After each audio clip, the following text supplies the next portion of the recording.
Good morning everybody. आज की इस वीडियो में हम पढ़ेंगे क्लास 7th के हिस्ट्री के चैप्टर 2 के पार्ट 1 को, जिसका नाम है न्यू किंग्स एंड किंगडम्स। मतलब नए नए राजा और उनके राज्य क्षेत्र के बारे में हमें पढ़ना है। तो अगली टॉपिक हमारी है the emergence of new dynasties. नई नई डायनेस्टीज़ का जो इमर्ज हुई है वह किस प्रकार से हुई है। नई नई डायनेस्टीज़ जो हमें देखने को मिलती है उसके बारे में पढ़ना है। तो by the 7th century there were big landlords or warrior chief in different region of the subcontinent। तो जो बड़े बड़े लैंडलॉर्ड्स होते थे या वॉरियर चीफ होते थे वह डिफरेंट रीजन्स अलग अलग क्षेत्रों पर वह रहते थे।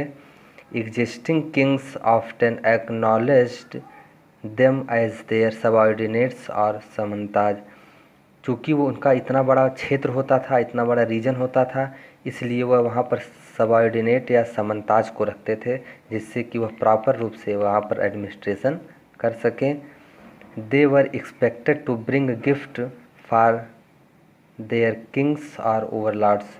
ये समंताज जो है अपने ओवरलॉर्ड्स के लिए गिफ्ट भी लाया करते थे। As samantas gained power and wealth. और जब यही सामंताज जो है पावर और वेल्थ को गेन कर लिए, इनके पास शक्ति हो गई, इनके पास पैसा हो गया, they declare themselves to be mahasamanta या महामंडलेश्वर। तो यही लोग जो अपने आप को महासामंत या महामंडलेश्वर घोषित कर दिए। And so on sometimes they asserted their independence from their overlords. और आगे चलकर इन्होंने अपने आप को इंडिपेंडेंस घोषित कर दिया, ओवरलॉर्ड्स से स्वतंत्र घोषित कर दिया। इसका एग्जाम्पल हम देखेंगे। Rashtrakutas in the Deccan. Initially they were subordinate of the Chalukya. जो राष्ट्रकूट थे या चालुक्य के सबऑर्डिनेट थे। In the mid 8th century Dantidurga a Rashtrakuta chief. जो दंतदुर्ग थे या राष्ट्रकूट चीफ थे, इन्होंने ओवरथ्रो कर दिया चालुक्य को, चालुक्य की उन्होंने हरा दिया। Overlords and performed a ritual called Hiranyagarbha, literally the golden wombs. और इन्होंने चालुक्य को ओवरथ्रो करके हरा करके एक रिचुअल परफॉर्म किया जिसका नाम था हिरण्यगर्भा, जिसकी लिटरली मीनिंग होती है गोल्डन वोम्स। और इन्होंने यह रिचुअल इसलिए परफॉर्म किया क्योंकि यह जो बाई बर्थ का छत्री नहीं थे, ये अपने आप को छत्री बनने के लिए इस रिचुअल को इन्होंने परफॉर्म किया। एक और उदाहरण हम देखेंगे कि the Kadamba Mayura Sharman and the Gurjara Pratihara Harishchandra were Brahmanas who give up their traditional professions and took to arms. जो कदम मयूर शर्मन थे और गुर्जर प्रतिहार हरिश्चंद्र थे, जो कि एक ब्राह्मण थे, उन्होंने अपने ट्रेडिशनल प्रोफेशंस को छोड़ के आर्म्स को उठा लिया और छत्री बन गए। अब देखेंगे एडमिनिस्ट्रेशन इन दी किंगडम्स। किस तरह से किंगडम्स में एडमिनिस्ट्रेशन होते थे। तो जो किंगडम्स के जो राजा होते थे वह अपने आप को महाराजा धीराज या त्रिभुवन चक्रवर्ती अपने आप को कहते थे। मतलब वह तीनों लोगों के राजा अपने आप को मानते थे। इसके बाद भी in spite of such claims they often shared power. इसके बाद भी उन्हें अपने पावर को शेयर करने पड़ते थे with their samantas as well as with association of peasants traders and Brahmanas. Association peasants traders और ब्राह्मण्स के और सामंताज के बीच इन्हें अपनी पावर को शेयर करने पड़ते थे।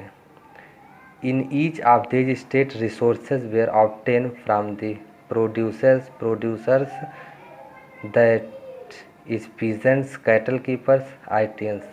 तो इस तरह से इन्हें रिसोर्सेज भी ऑब्टेन करने पड़ते थे पीजेंट्स के द्वारा, कैटल कीपर्स के द्वारा, आर्टियंस के द्वारा।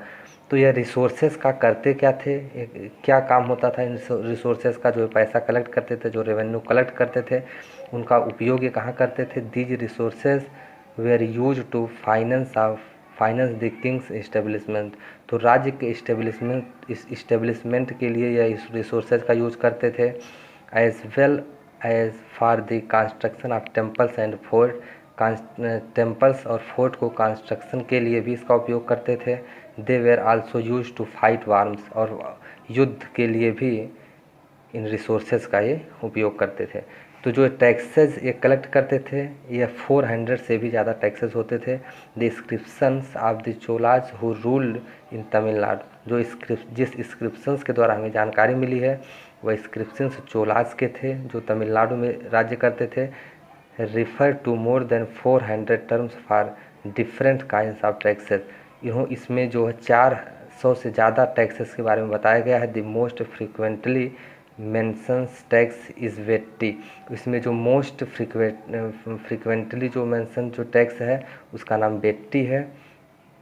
टेकन नॉट इन कैश, ये टैक्स जो कैश के रूप में नहीं लिया जाता था बल्कि in the form of force labour के रूप में, मतलब इसके मतलब इस टैक्स में पैसा नहीं लिया जाता था बल्कि लेबर करवाया जाता था, काम करवाया जाता था। एंड कदमई और लैंड रेवेन्यू या लैंड रेवेन्यू के रूप में इसे टैक्स लिया जाता था। Thanks for watching videos. फिर हम अगले वीडियो में मिलेंगे। Thank you.